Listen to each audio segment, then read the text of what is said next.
All right, guys, what's going on, people? We are Tottenham TV. Arsenal 3, Tottenham 1.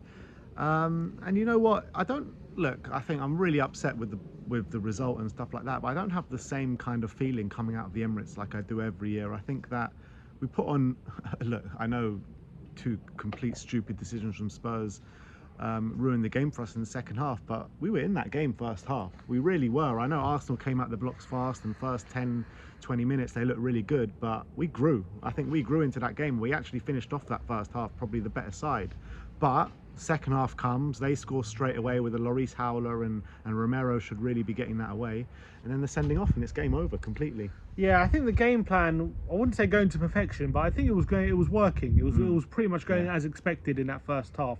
The Arsenal had a lot of possession, but couldn't really get into our box. Spurs were looking pretty dangerous in transition on the counter attack, looking to attack the space. And Son, Kane, and Richarlison, especially after Arsenal scored, they were making it stick quite a bit, and they were linking up and looking quite dangerous. And when we did equalise, like it wasn't like a massive shock. And then the last 15 minutes of that first half, Spurs were in the ascendancy, and it looked like, with the fact that Spurs have been stronger in second halves, the game was going into our favour. Arsenal did fly out the blocks, no doubt about it. It was a brilliant goal from Partey. You got to give him credit for that finish. Should be on the pitch. Yeah, he should be on the pitch, but he is, and he scored. And it needed something like that if it was going to get past us in that first half, because I thought we were defending quite well. But then the second half, we had a chance right at the beginning of it with Romero, and it looked like, okay, we're looking good the second half, but poor. That goal all round was poor. No one getting out to Saka quick enough to help Perisic with him. He had him and Ben White to deal with. Son wasn't helping him quicker. Longley wasn't helping him quick enough. The shot comes in. Lloris should palm it away. He shouldn't be pinning it back in the danger zone. And then we have so many chances to clear. Romero should have cleared it. It went back to Lloris. It goes under him. And then Jesus pounces on the not miscommunication, but on the chaos.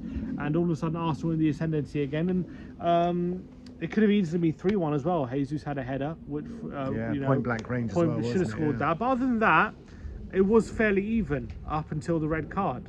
It was very much like, definitely I wouldn't have counted out Spurs going that last half an hour or 25 minutes about getting at least a draw out of that game. I thought we were definitely well in the game, but as soon as that red card happens, stupid challenge from Emerson. Look, I don't think it was a red. I think it was probably a yellow. But you can't overturn it. No, I don't think it's that bad of a decision where the VAR gets involved. I think the referee probably. I don't think it was that high, or I don't think it was that dangerous. It was on his ankles. It was like it was studs in ankles. Yeah, but it wasn't like really forceful. It was like I felt like it wasn't a great challenge, but I feel like he could have got away with it giving him a yellow there in that instance. Look, I think it's one of those, like, if he gives a red, VAR ain't getting involved. If he gives a yellow, VAR ain't getting involved. Exactly. You know what I mean? So I mean, we got unlucky in that sense, but stupid challenge. Exactly. Like he's in the corner. If you make that challenge and give the referee the option, it is what it is. He's in the corner, of his own half. He's got no danger. So I know like Emerson's trying to win the ball back, but there's literally no need to do that kind of challenge in that kind of area. So from that point of view, ridiculous. No need for that to happen. And once the red card happens, obviously we're losing already.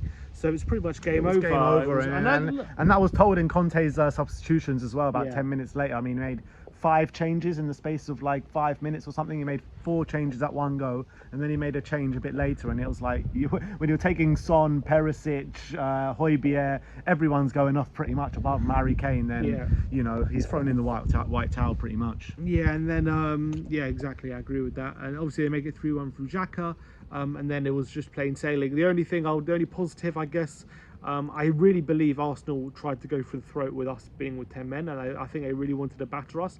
And we didn't completely collapse. I guess that's one benefit. It could have easily been a 4-5-1 game, and it wasn't. Yeah, but so that's good. There were positives coming out of this game. I mean, I thought Bentancur for the first half anyway, was absolutely sensational. Yeah.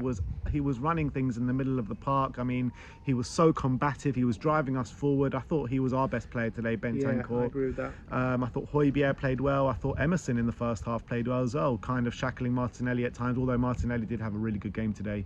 Look, I thought there were good performances out there from Spurs, but ultimately, whatever the performance was like in that first half, it's same story again, once again at Emirates. Yeah, and we at the end of the day we didn't deserve to get anything out of the game at the end, because I think Arsenal, even in our best moments, Arsenal probably slightly, they probably created the better chances. I thought at half time a draw was a fair reflection of the game. Yeah, I did think so. Yeah. And then what can you do when Emerson does that and then Lloris fumbles it and it goes under Romero? I mean, we were so unlucky in those two moments, because in that moment that Emerson gets sent off, it could have easily been a yellow card and we're still well in that game.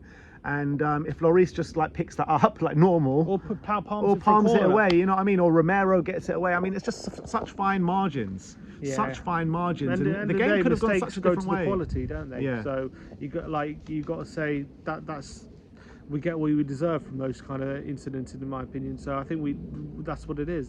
But you get the same feeling as me that it's not. I mean, I know result is same old story, but we actually put in a bit of a performance, at least in the first half today. I can't fault the effort from the players. I think the players put everything on the line. I really believe that. Apart from the first 10 minutes, last year, right? We came here and we were like, oh, there's no effort, no desire, no even tackles being put in. I don't think that was the case today. No, and I also thought Kane was a lot more involved than he has been in previous seasons, the Emirates. In getting involved in the play, and obviously scored another goal for him in the North London derby from the penalty spot.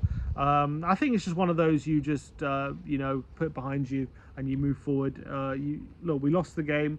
We were probably second best in the end of it, and if certain things went against us, if they didn't go against us, it could be a different story. But at the end of the day, they did, and we just got to put it behind us now. There's no point. There will be people coming out from this game saying, "Oh, he's the problem. That's the problem. You got to rip everything up." I don't think we need to go over the top. Yeah. After this defeat, it's a bad defeat to a good side who played very well on the day. And look, we always lose to the Emirates. It's always we beat them at home and they beat us at their ground. That's just how it is most of the time.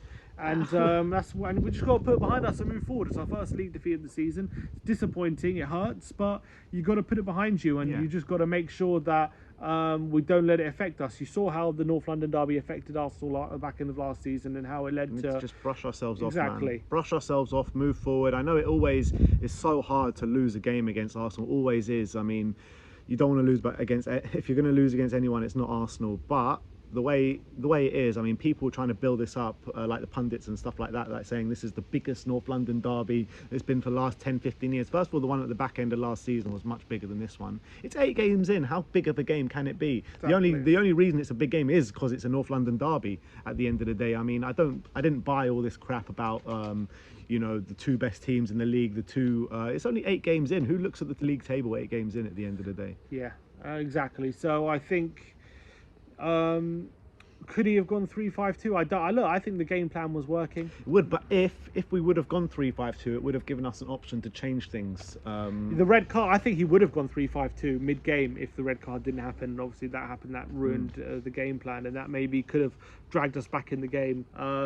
I think Bentancur and Højbjerg were actually competing pretty well in the centre, to be fair. I didn't think they had a massive problem. I don't think our problems today were being overrun in midfield. No, I didn't think that was our issue. So I say the 3-4-3 was probably decent. And what I would say is we missed Kulusevski a bit, I would say, because there were a few times in the transition. No, I think massively we missed Kulusevski today. Not even just a bit, because I thought so many times in that first half, Harry Kane was the one pretty much doing the running and trying to get in behind. And I thought if Kulusevski was there on the pitch, he would have brought us that little bit of an avenue out on the right-hand side and got us good balls into the box, where Harry Kane would have been there to knock them in. There are a few times where Richarlison and Son had really good opportunities on the counter, and picking the right option, we could have had more opportunities, good opportunities, and unfortunately they weren't able to pick them. Although you can't criticise Richarlison too much when he won the penalty, but could have seen more from him. I think Kane was by far the best of the front three. I think the other two could have helped him a bit more. I thought Richarlison played well today. I think it was okay. I think he could have done a bit more on the transition for me. But look, I think we came there to try and frustrate them, and I think it was and to play our own game. And I think for large parts it was working. First 45 anyway. But unfortunately, things went against us. The game got away from us, and once it goes 3-1 a red card with 20 minutes to go, it is game over. Unfortunately, especially when playing a side as good as Arsenal are at the moment. So look, all is not lost. It's only 4 points. It's only 8 games in. So look, there's going to be a lot of ups and downs throughout the Premier League season, I'm sure. And this is one of the downs. We just got to pick ourselves up, make sure we go to Frankfurt and get the result that we need in the Champions League to get our Champions League group stage back on track. And then we got to go away to Brighton, who are currently beating Liverpool, and get a result. And once we can, if we do that, then we can put this game behind us. Yeah, absolutely. I mean, look, they might have won the battle today, but will they win the war and finish above us and get top 4? Remains to be seen, Exactly. as it remained to be seen last season. So we'll enjoy our trip to the Champions League next week, while you're slumming it in the Europa League for another Never year. forget So that. and you never know, maybe the game will be a pivotal one at the back end of the season, because you might run away in January once again. So we'll see you all very soon. Thank you everyone for joining us. Like, subscribe and comment, and as always, Come on, you Spurs.